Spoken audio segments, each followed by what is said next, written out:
ওকে, so আজকের আমাদের topic হলো পোটেনশিয়াল অ্যান্ড রেজিস্ট্যান্স। ঠিক আছে, পোটেনশিয়াল অ্যান্ড রেজিস্ট্যান্স। সো প্রথমে আমরা বেসিক্যালি পোটেনশিয়ালটা পড়ব।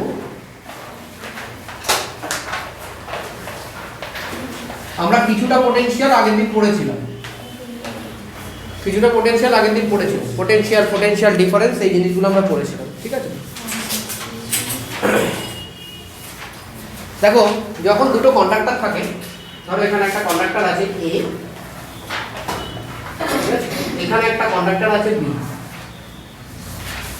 তাদের মধ্যে আমি একটা ওয়্যার দিয়ে কানেক্ট করে দিলাম।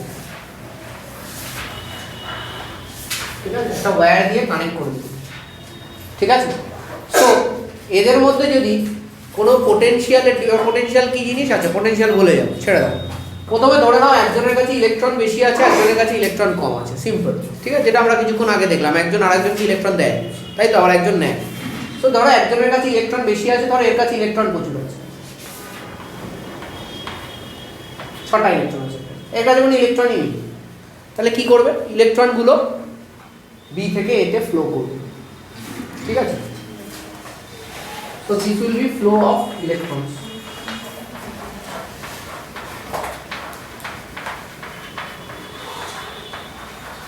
ঠিক আছে, this will be flow of electrons এই সাইডে।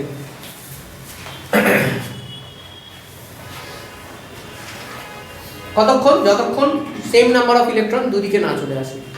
ঠিক আছে, তো কিছুক্ষণ বাদে এখানে 3টে পড়ে থাকবে, এখানে 3টে পড়ে থাকবে, সেম হয়ে গেল, আর কোনো চিন্তা নেই। এবার দেখো কারেন্ট, কারেন্টের ফ্লোটা কনভেনশনালি আমরা ইলেকট্রন ফ্লো এর উল্টো দিকে নেব।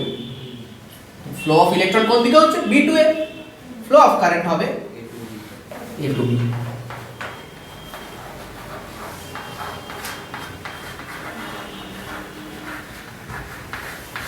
Flow of current A to B. ঠিক আছে, আচ্ছা, কারেন্টের ফ্লো সবসময় হয় high potential to low potential. ঠিক আছে, তাহলে এটা আছে এখানে হাই পোটেনশিয়াল,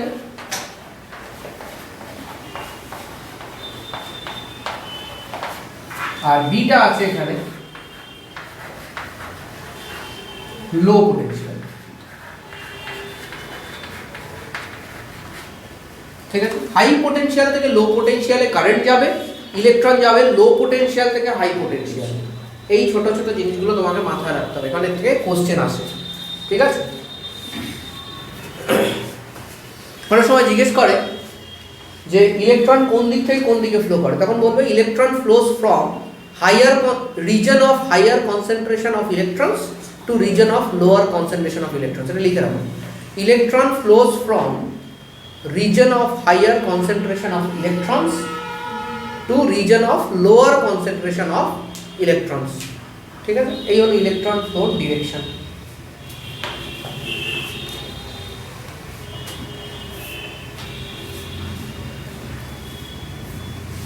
কোন সময় তোমাদের এরকমও দিতে পারে, এটা নেগেটিভ দেখালো, এটাতে পজিটিভ দেখালো, এরকম তুমি কিন্তু ভয় খেয়ে যাবে না। ঠিক আছে, একদমই ভয় পাওয়ার কিছু নেই। ঠিক আছে, nothing to be afraid of. Negative থেকে পজিটিভের দিকে ইলেকট্রন যাবে, পজিটিভ থেকে নেগেটিভের দিকে কারেন্ট যাবে। ঠিক আছে,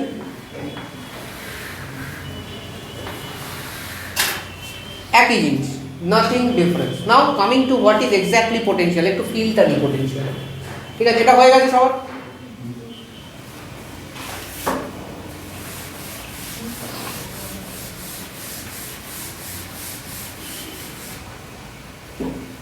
আমি আমাদের বিল্ডিংটাই নিচ্ছি। ঠিক আছে, সো একটা তোমার যেটাকে আমরা গ্রাউন্ড ফ্লোর বলি, গ্রাউন্ড ফ্লোর, তারপরে আমি যেখানে থাকি ফার্স্ট ফ্লোর, আমরা এখন যে ফ্লোরে আছি সেকেন্ড ফ্লোর, আর তার উপর আর একটা ফ্লোর আছে টপ ফ্লোর, তাই তো, অথবা রুফ। এর উপরে ধরো একটা ট্যাঙ্ক আছে, ওয়াটার ট্যাঙ্ক। ঠিক আছে, এই ওয়াটার ট্যাঙ্ক থেকে পাইপলাইন আসছে, এখানটা জল পড়ে টপ ফ্লোরে, সেকেন্ড ফ্লোরে পড়ে,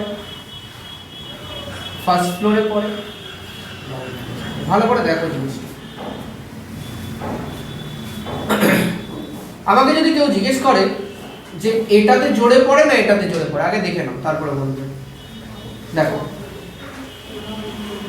এইটা হলো টোটাল পাইপলাইনটা, তাই তো? এখানেও আছে, এইটা জল ভর্তি আছে পুরো ট্যাঙ্কটাতে। তো ট্যাঙ্কের জল ধরো এত অবধি পুরো ভর্তি আছে, ট্যাঙ্কের জল কি আছে? ট্যাঙ্কের জল এই পাইপলাইনে পুরো ভর্তি।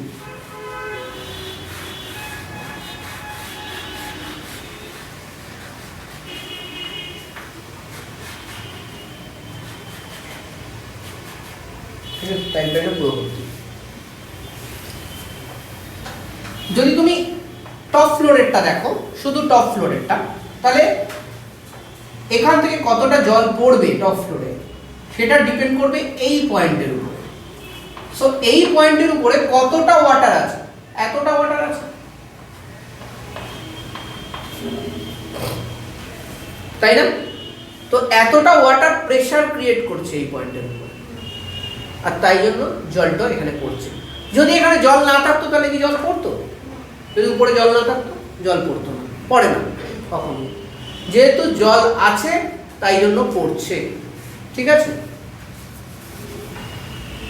এখানে জল কেন পড়ছে? কারণ কি এখানে এতটা ডিফারেন্স আছে, তাই জল পড়ছে এই পয়েন্টে।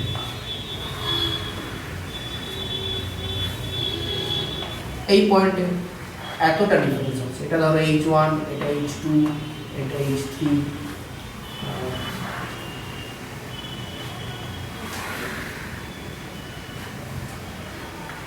এটা হলো H4। তুমি যদি এইখানে একটা পাইপলাইন লাগাও এখানে, তাহলে জল পড়বে? ট্যাঙ্কির মাথায় মাথায় মাথায় একদম মাথায়, ট্যাঙ্কের মাথায় একটা পাইপ দিয়ে লাগিয়ে দিল, এই যে এত অব্দি জল আছে, কি করে পড়বে? কি করে পড়বে জল? কেন পড়ছে না? কারণ কি এর মাথার উপরে কোনো জলের এরকম হেড নেই, হাইট নেই। জলের হাইট থাকতে হবে, নালে হবে না, পড়বে না, ঠিক আছে? ইভেন যদি এখানে অব্দিও জল থাকে তাহলেও পড়বে না, কারণ এটা একদম উপরে লাগিয়েছে। এর উপরে কি আছে? এর উপরটা ম্যাটার করছে। উপরে কি আছে? উপরে কিছু নেই, উপরে কিছু অর্থাৎ পড়বে না, ঠিক আছে? তাহলে যত তোমার ইনিশিয়াল পয়েন্ট থেকে ফাইনাল পয়েন্টের হাইটটা বাড়ছে তত জল পড়ছে, ঠিক আছে? তত বেশি বেশি জল আসবে।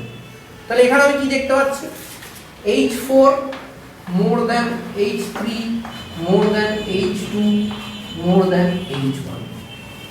কখন সম্ভব হচ্ছে?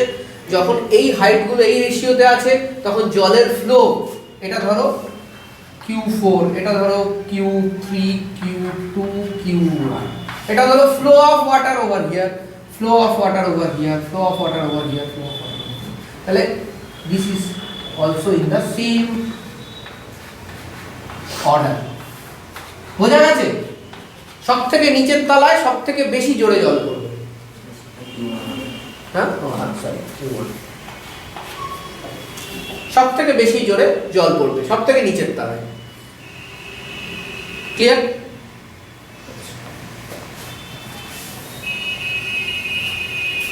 বুঝে দেবো এটা? ডান? আচ্ছা, তোমরা আরেকটা এরকম ফ্লো রাখো।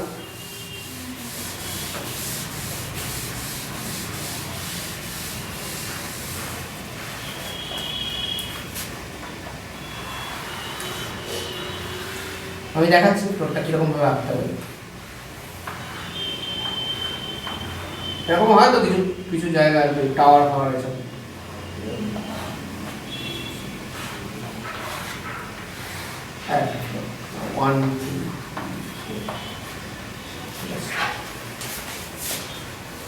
তাহলে এখানে আমাদের রনিত শুয়ে আছে, কি খুশি বসুন, রনিত এখানে শুয়ে আছে।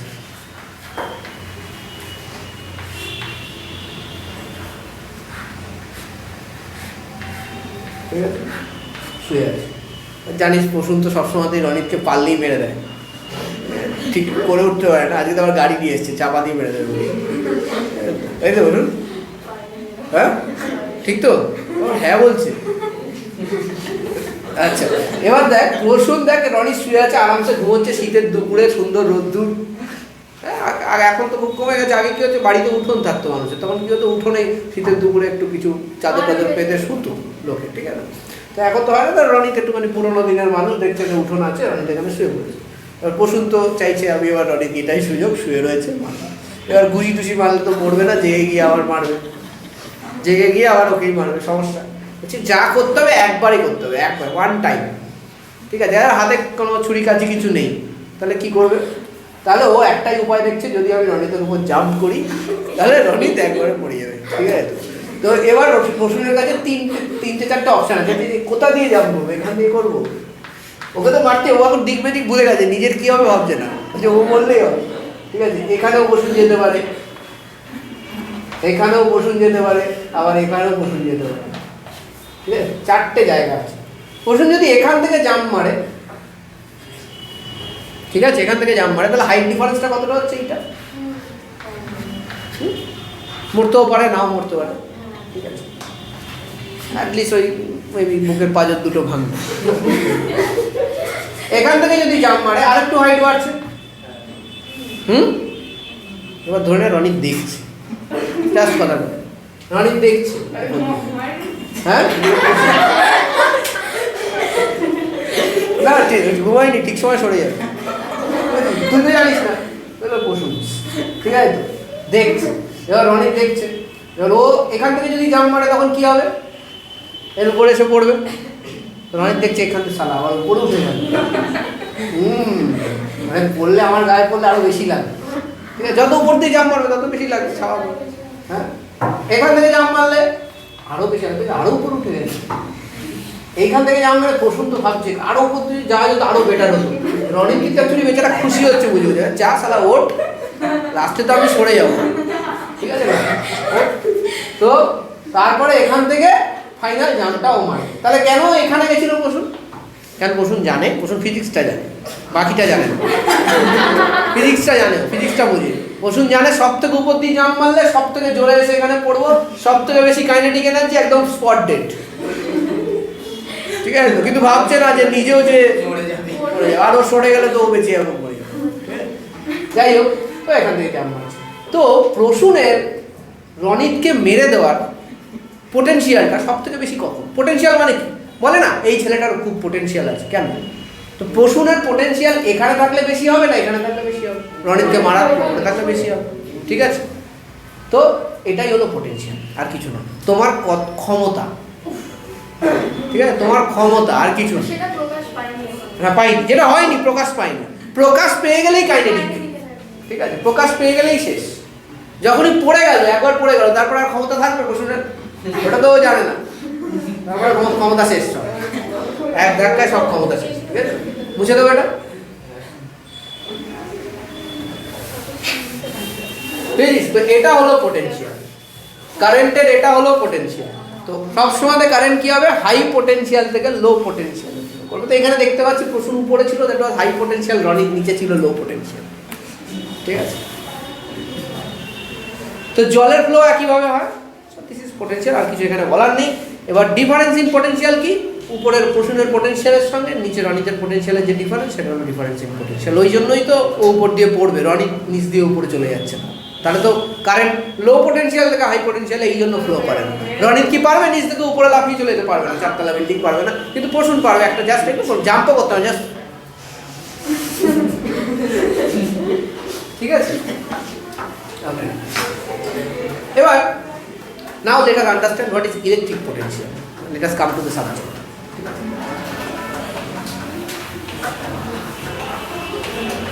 দেখো, একটা ধরো এখানে একটা চার্জ আছে, একটা চার্জ আছে,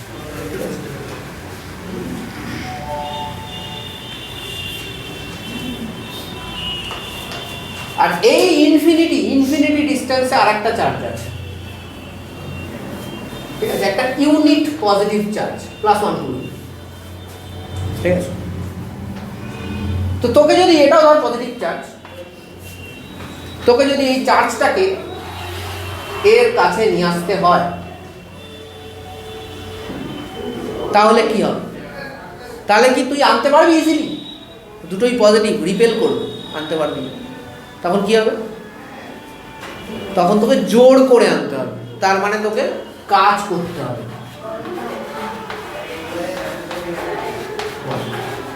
ঠিক আছে, এইবার ডেফিনেশনটা লিখ।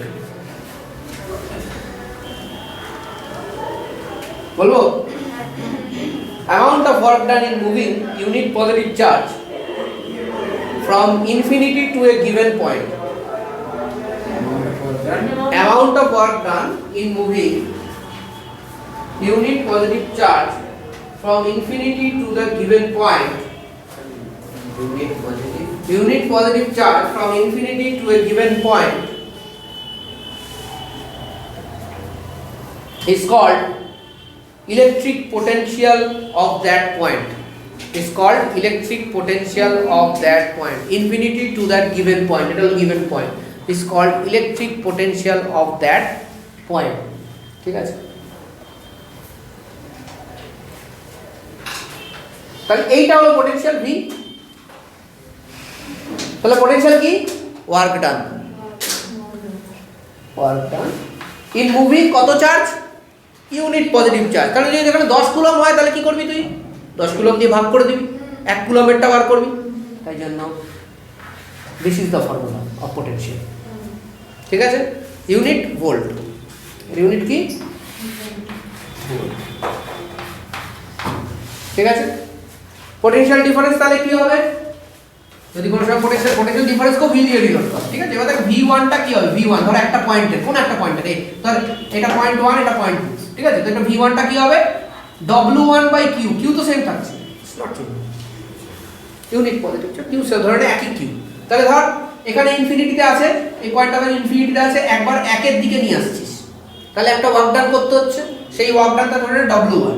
আর Q টা কত? Q তো এখানে যা Q আছে তাই, তো ডিভাইডেড বাই Q মাইনাস, এবার ধর এখানে নিয়ে আসছিস, তাহলে এখানে আরেকটা ওয়ার্ক ডান হবে W2, চার্জ তো সেম Q, তাহলে কি হবে?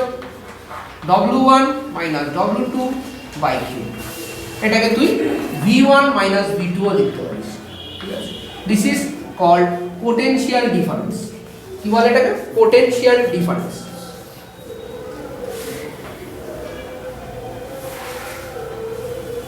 লিখে রাখ, এই W1 মাইনাস W2 কে আমি একটা সিঙ্গেল W দিয়ে ডিনোট করব। লেখ, potential difference between two conductors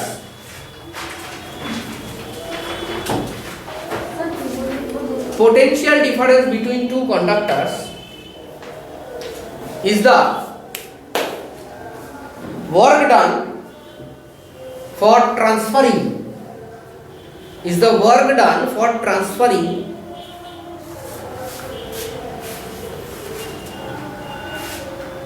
an unit positive charge is the work done for transferring an unit positive charge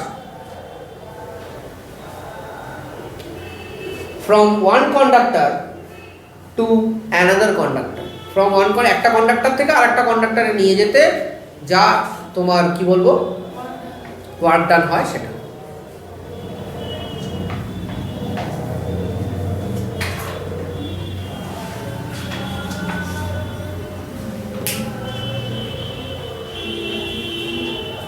ঠিক আছে, আচ্ছা ইউনিট বলে দিয়েছি ভোল্ট, কিছু নেই এটার মধ্যে। তো that is about potential difference. Before going to resistance weed like to solve some problems. ঠিক আছে, ফার্স্ট প্রবলেমটা লেখো, প্রবলেমটা লেখো।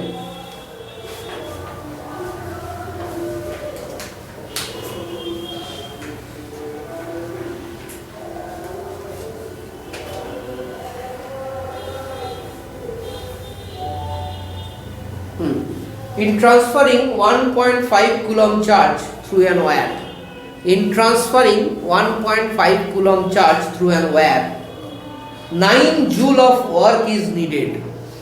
In transferring 1.5 coulomb charge through an wire, 9 joule of work done is needed. ঠিক আছে, 9 joule of work done is needed.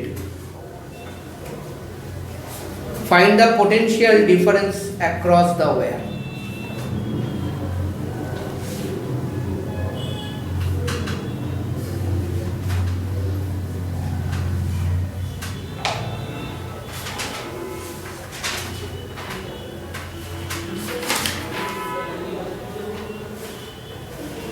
লিখে রেখো, পোটেনশিয়াল ইজ স্কেলার কোয়ান্টিটি, লিখে রেখো।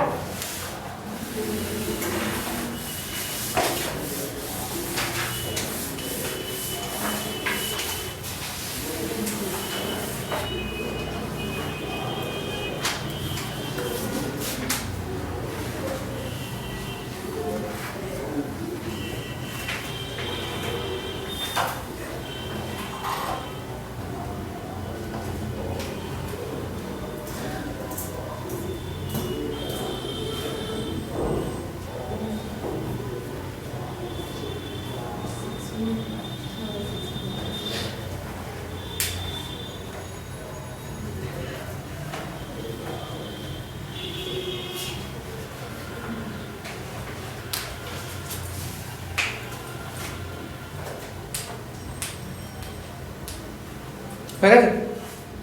অঙ্ক হয়ে গেছে তো? সোজা তো নাকি না? হ্যাঁ, ডাইরেক্ট কোশ্চেন, কিছু নেই এটার মধ্যে। হ্যাঁ, আচ্ছা, এবার আমরা করবো electrical resistance and the cause of resistance. ঠিক আছে?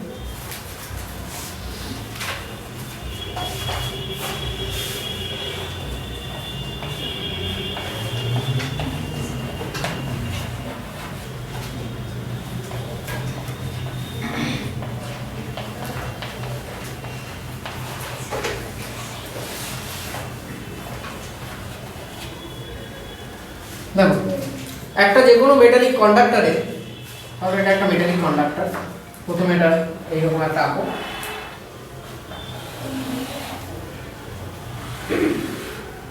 ঠিক আছে, এটা একটা মেটালিক কন্ডাক্টর, সেটার মধ্যে ফ্রি ইলেকট্রনসও থাকে এবং পজিটিভ চার্জও থাকে। ঠিক আছে, পজিটিভ চার্জও থাকে। পজিটিভ চার্জকে আমরা এখানে প্লাস দিয়ে ডিনোট করব।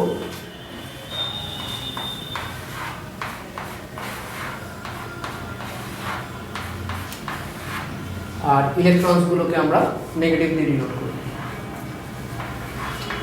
So these are very much randomly distributed. This is an unconnected conductor. देखो, unconnected conductor, unconnected। তো এখানে কি দেখতে পাচ্ছ, পজিটিভ চার্জ এন্ড ইলেকট্রনস আর randomly distributed। লিখে রাখো এখানটা একটা ছোট্ট বুলেট মার্ক দিয়ে লেখো, পজিটিভ চার্জ এন্ড ডিস্ট্রিবিউটার্স, তোমার ইলেকট্রনস আর randomly distributed।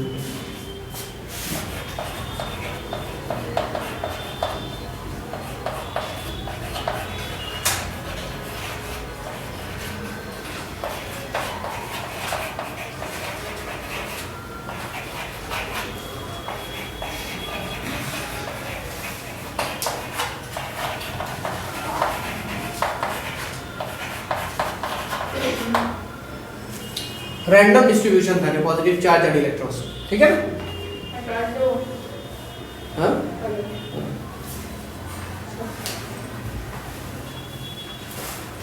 Athletic code. ওকে, হয়ে গেছে সবার? একটা র‍্যান্ডম ডিস্ট্রিবিউশন থাকে।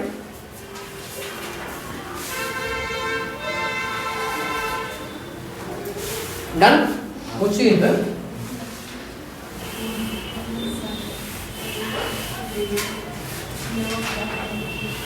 আবার একটা কন্ডাক্টর আছে,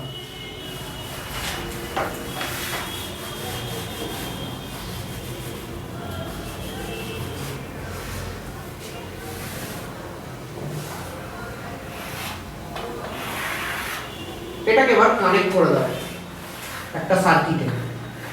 so this is a connected conductor, connected to A battery. দেখো, যখনই ব্যাটারি পাচ্ছে তখন কি হচ্ছে, এখানে একটা পজিটিভ টার্মিনাল আছে, এখানে একটা নেগেটিভ টার্মিনাল আছে ব্যাটারি। এই মোমেন্টে ইলেকট্রনস এবং যেগুলো পজিটিভ চার্জেস আছে, দে অ্যালাইন দেমসেলস।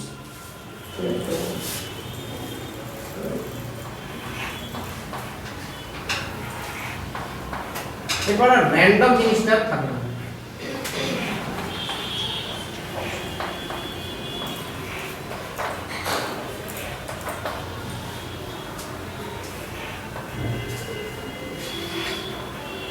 একটা অর্ডারলি অ্যারেঞ্জমেন্ট থাকে। ঠিক আছে, একটা অর্ডারলি অ্যারেঞ্জমেন্ট থাকে। আগের বার যেখানে খুশি বসিয়ে দিচ্ছিলাম, দেখো এবার যেখানে খুশি বসাই। সো এখানে লিখতে পারো, when connected to a circuit, when connected to a battery, to a cell, to a cell, electrons and positive charge align themselves. Electrons and positive charge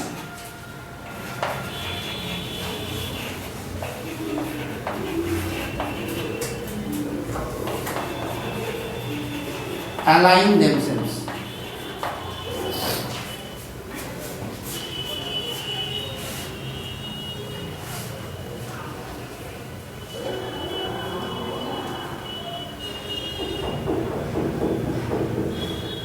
ঠিক আছে, হয়ে গেছে। Now what happens? These electrons start moving towards the positive terminal.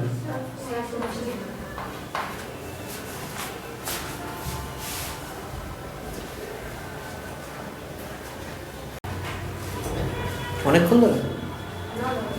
Okay. So electron starts moving towards the positive terminal.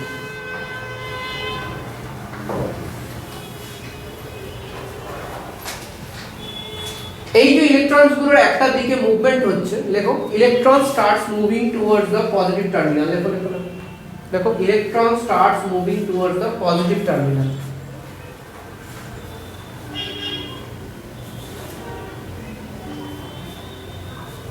দেখেছো? দেখো আস্তে আস্তে দেখো, তারা নেই কোনো। Electron starts moving towards the positive terminal.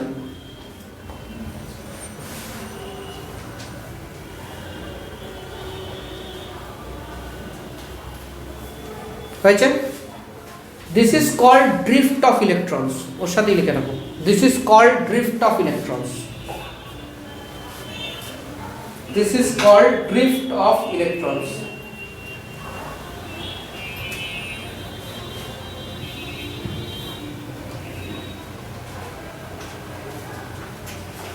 হয়ে গেছে? Done. Next point, during movement.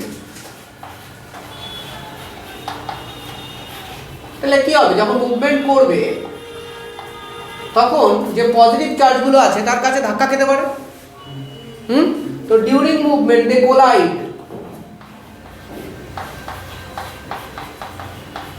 Collide, with number 1 positive charges,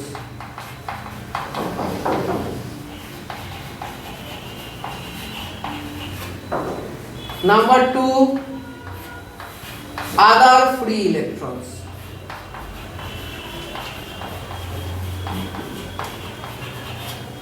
number 1 positive charges, number 2 other free electrons.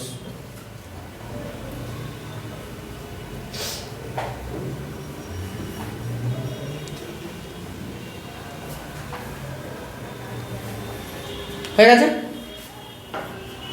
করবে তো কোলাইড নাকি না? কোলাইড করবে। সো তারপরটা লেখো, সো তারপরে point, so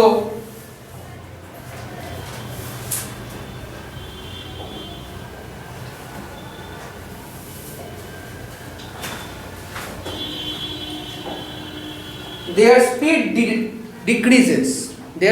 decreases and direction changes. So their speed decreases and direction changes. ঠিক আছে? স্পিড ডিক্রিজ করে এবং ডাইরেকশন চেঞ্জ হয়ে যায়। ঠিক আছে?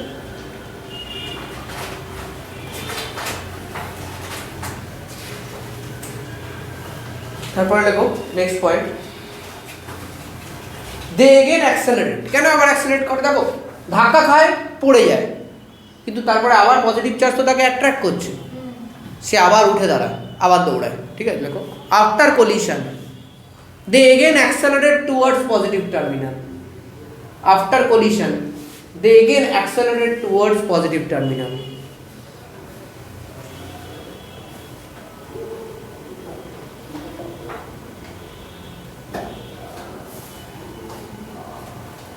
again collide, again falls down, again collide, falls down লিখো না, again collide and again collide, full stop. After collision they again accelerate towards positive terminal and again collides in between, again collides in between, ঠিক আছে, full stop. তারপরে পরের point, this process continues,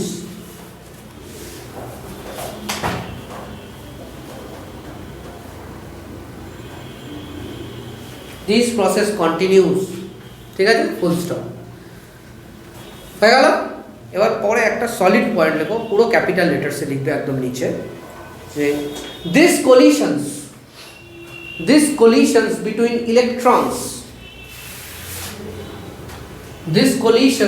electrons and positive charges, comma, electrons themselves, these collisions between electrons and positive charges and free electrons, এখানে আমি যত electron বলেছি সব free electron, ঠিক আছে। আচ্ছা, these collisions between electrons and positive charges and also electrons themselves is the cause of resistance,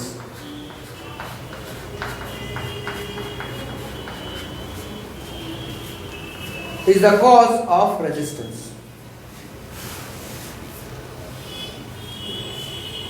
হয়ে গেছে।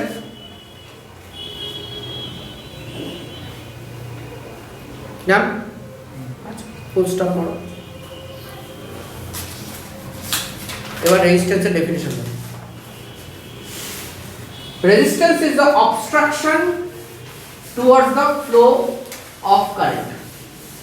Resistance is the obstruction towards the flow of current. Resistance কি? এই তো কন্ডিশন হচ্ছে, থেমে যাচ্ছে, স্পিড ডিক্রিজ করছে, এটাই তো রেজিস্ট্যান্স। মানে কারেন্ট ইলেকট্রন ফ্লো করতে চাইছিল, তাকে ফ্লো করতে বাধা দিচ্ছে। So resistance is the obstruction towards the flow of current, ঠিক আছে, that is electrical resistance, ঠিক আছে। It is a scalar quantity,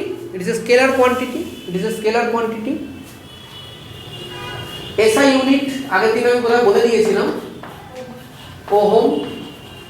It is denoted by this symbol, this is omega, ঠিক আছে।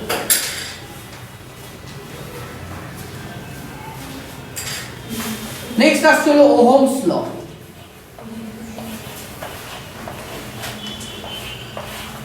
ঠিক আছে, temperature and other conditions remaining same, temperature and other conditions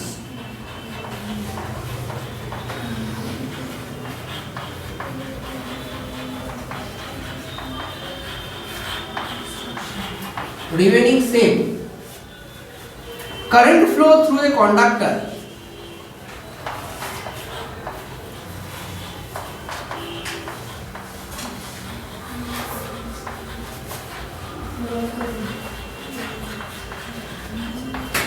is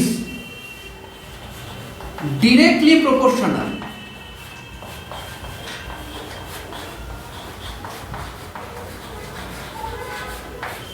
to potential difference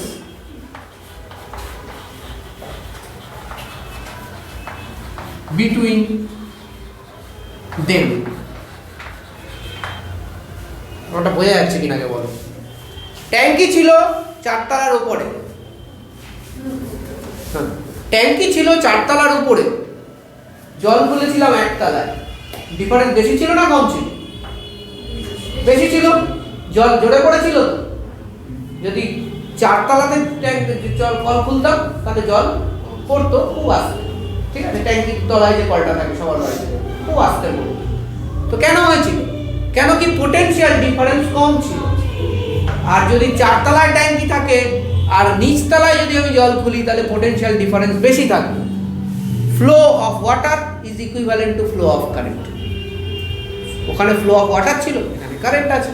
তো Ohm's law তো সেটাই বলছে, টেম্পারেচার এবং আদার condition যদি সেম থাকে তাহলে current flow through a conductor is directly proportional two potential difference between them. তাহলে কি হবে? I, that is current, is directly proportional to V। এটা হলো ওহমস ল।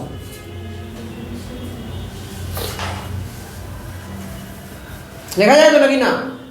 এটা অনুযায়ী লেখা যায়। আচ্ছা, এখান থেকে আমি এরকম লিখতে পারি, I is equal to some constant into V, লেখা যায়। এখান থেকে আমি এরকম লিখতে পারি I by V is equal to constant, লেখা যায়?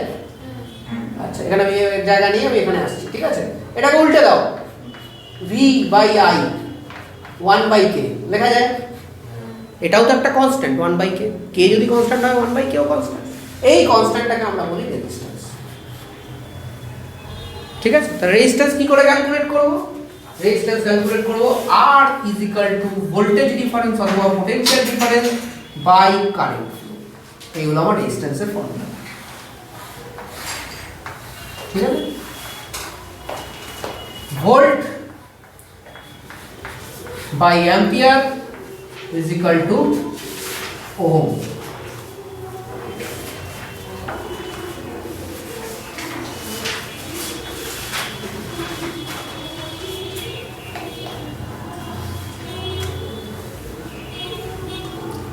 মুছে দাও।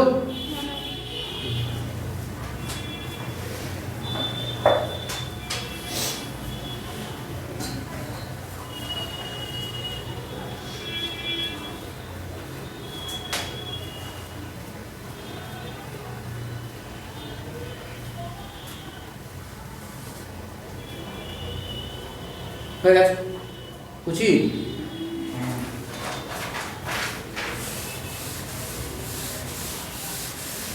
এবার আমরা লিখব, পড়ব ফ্যাক্টরস অ্যাফেক্টিং রেজিস্ট্যান্স। দেখো, ফ্যাক্টরস অ্যাফেক্টিং রেজিস্ট্যান্স।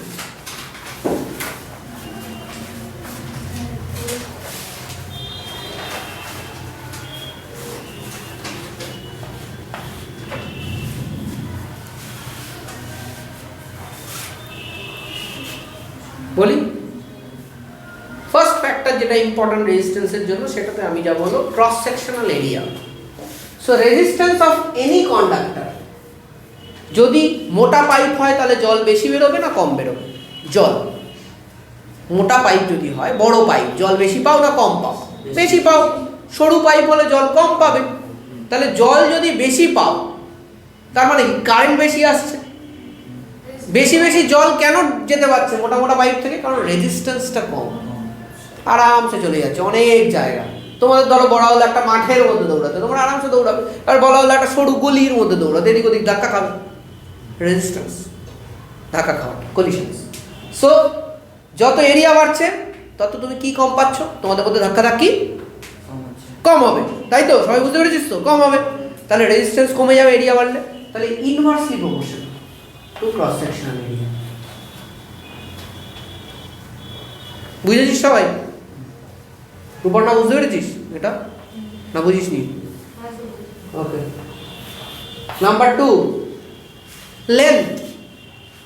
আমাকে বলা হলো এখান থেকে গঙ্গানগর দৌড়ে দৌড়ে যেতে, আমি তো গেছি একসময়, তো আবার বলা হলো এখান থেকে চৌমাথা দৌড়ে দৌড়ে যেতে। আমি কোনটা ইজি হবে? কেন? ডিস্টেন্স কম, লেন্থ কম। যত বেশি দৌড়ে দৌড়ে যাবো হাওয়ার মলিকিউলের সাথে আমার তত বেশি কলিশন হবে, তত আমার কষ্ট হবে, তাই তো? তো রেজিস্ট্যান্স কোনটাতে বেশি হচ্ছে? লেন্থ বেশি হলে না লেন্থ কম হলে? তাহলে resistance is directly proportional two length, ঠিক? এই দুটো থেকে আমি জয়েন করে এটাও পেতে পারি না, resistance is directly proportional to L by A। দুটোকে কম্বাইন করে দিলাম। আচ্ছা, এখান থেকে কি আমি এটা লিখতে পারি? R2 by R1 is equal to, কি হবে? উল্টে যাবে তো এরিয়ার সাথে, A1 বাই A2। সবাই বুঝতে পেরেছো এটা? ক্লিয়ার? ক্লিয়ার কি না? বলো না, ক্লিয়ার তাহলে বলবে, কোনো সমস্যা নেই, ঠিক আছে? এটা কি হবে তাহলে? R2 by R1। রূপর্ণা বলো এটা কি হবে? R2 by R1 L1 by L2, ঠিক আছে? L1 by L2, L2 by L1 same আছে না? RL, ঠিক আছে? দুটো যখন একসাথে আসছে তাহলে কি হবে? প্রথমে এলটা লিখবো, L2 বাই L1 সেম ইয়েতে লিখছি, তারপরে এরিয়াতে আসবো A1 বাই A2। এরকমও কিন্তু কিছু কোশ্চেন আসতে পারে, এরিয়াও চেঞ্জ হচ্ছে, লেন্থও চেঞ্জ হচ্ছে, ঠিক আছে?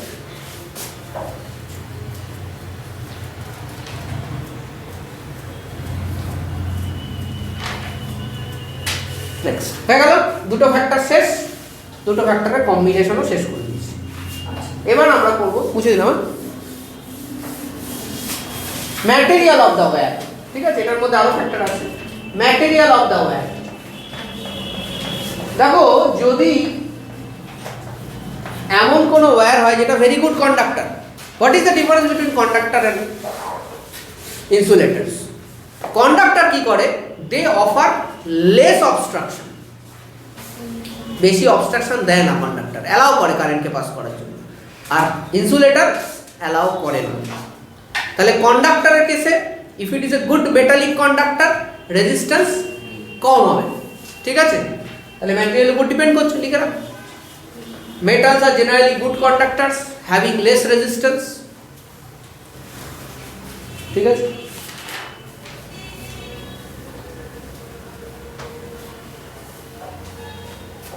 those who have good concentration, like those who have good concentration of free electrons are good conductors, তত বেশি ফ্লো করতে পারবে। those who have কি বলবো, হ্যাঁ ঠিক আছে, good concentration of free electrons are good conductors having less resistance। ঠিক আছে, ইনসুলেটরটা উল্টো হবে, আর কিছু বলছি না। আচ্ছা, লাস্টে হলো temperature. What happens with temperature? Number 4, temperature. Temperature কেসে কী হবে? টেম্পারেচার যত বাড়াবি, ভাব তুই টেম্পারেচার বাড়াচ্ছিস, তখন কী হবে? যারা দৌড়াচ্ছিল তাদের মধ্যে একটা মানে হলবলি হলবলি হয়ে যাবে। তখন কী হবে? তারা কোন দিকে দৌড়াবে বুঝে পাবে না, কারণ টেম্পারেচার বাড়ছে। তো কী হবে? আরও ধাক্কি বেড়ে যাবে। ধাক্কি বেড়ে গেলে রেজিস্ট্যান্স বেড়ে যাবে। সো টেম্পারেচার বাড়লে পলিউশন বেড়ে যাবে। কারেক্ট, টেম্পারেচার বাড়লে পলিউশন বাড়বে। পলিউশন কেন বাড়ছে? কারণ কি র্যান্ডম মোশন বাড়ছে।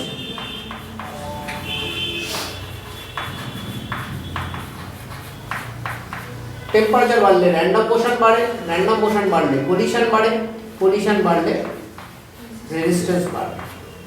ঠিক আছে, হয়ে গেল। এটা আমাদের কারেন্ট ইলেকট্রিসিটি শেষ। এবার তোমরা কোশ্চেনগুলো করে নিতে পারবে কনসাইজলি। ঠিক আছে, ওকে, থ্যাংক ইউ।